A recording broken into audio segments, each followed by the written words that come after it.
네, 안녕하세요 여러분. 독일 정원 직쌤이에요. 우선 이번에 독일어 B2 시험 유형과 좀 시험 방식이 좀 바뀌었다고 해서 요거 B2 시험 준비하고 계시는 분들을 위해서 한번 안내해드리고자 영상을 준비했습니다. 시험 방식 자체가 전면적으로 디지털 시험으로 개편이 됩니다. 그리고 시험 문제 유형도 좀 변경되는 게 있으니까 간단하게 안내해드릴게요.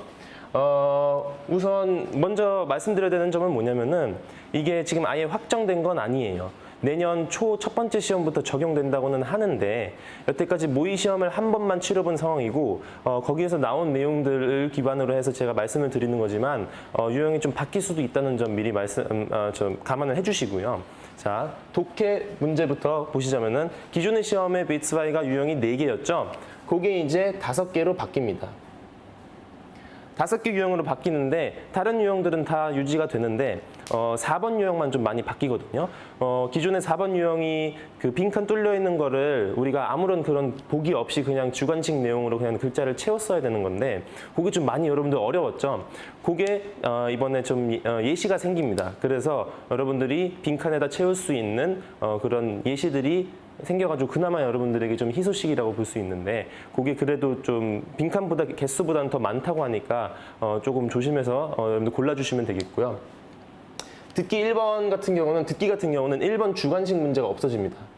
이 주관식 문제가 없어지고 총 2개의 듣기 유형이 그대로 유지되지만 둘 다 객관식 문제, 둘 다 객관식이기 때문에 그나마 조금 유형 자체는 좀 쉬워졌다고 생각하시면 되고 쓰기는 하나는 이제 아예 여러분들이 쓰는 편지를 쓰는 문제가 있었고 요거 같은 경우는 이제 쓰기 첨삭 문제가 있었습니다. 그래서 내용을 고쳐가지고 여러분들이 첨삭하는 문제가 있었는데 요게 없어졌습니다. 쓰기 첨삭 문제가 없어졌고 편지 쓰기 하나랑 그 다음에 잡지에 글 기고하는 거 하나가 생겼는데 총 2개의 쓰기를 여러분들이 작성을 하시면 되고요. 잡지에 그 기고하는 그 글 쓰는 거는 그림까지도 있고 주제에 맞춰서 글 쓰는 거라고 여러분 보시면 되겠습니다. 지금 제일 중요한 건 뭐냐면은 쓰기 시험이 여러분들 제일 신경을 많이 쓰셔야 되는데 디지털 방식으로 바뀌기 때문에 모든 학생들이 다 디지털 뭐 노트북이나 태블릿을 하나씩 받고 시험을 보게 돼요. 그래서 당연히 여러분들이 손으로 써서 제출을 하는 게 아니라 타이핑을 하는 거기 때문에 혹시라도 독일어 타자들이 지금 여러분들이 익숙하지 않은 사람들이 많을 겁니다.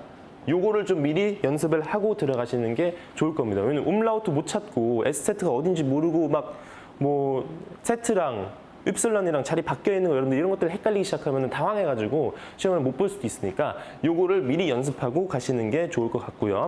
전반적으로 시험 난이도가 많이 높아집니다.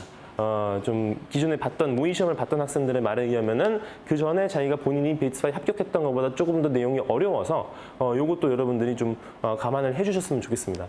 말하기 시험은 이번에 새로 바뀐 문제가 진행이 안 됐고요. 말하기는 정확히 어떻게 나올지 모르지만 아마 기존에 2명이 들어가던 방식에서 바뀌어가지고 1대1 방식으로 바뀐다는 말은 있습니다.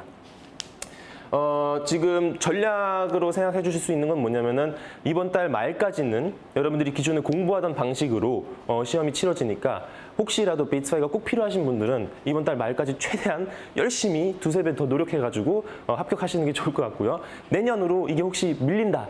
그러면 여러분들 좀 큰일 날 수 있습니다.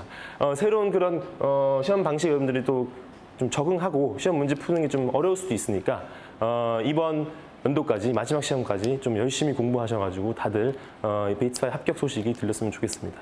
감사합니다.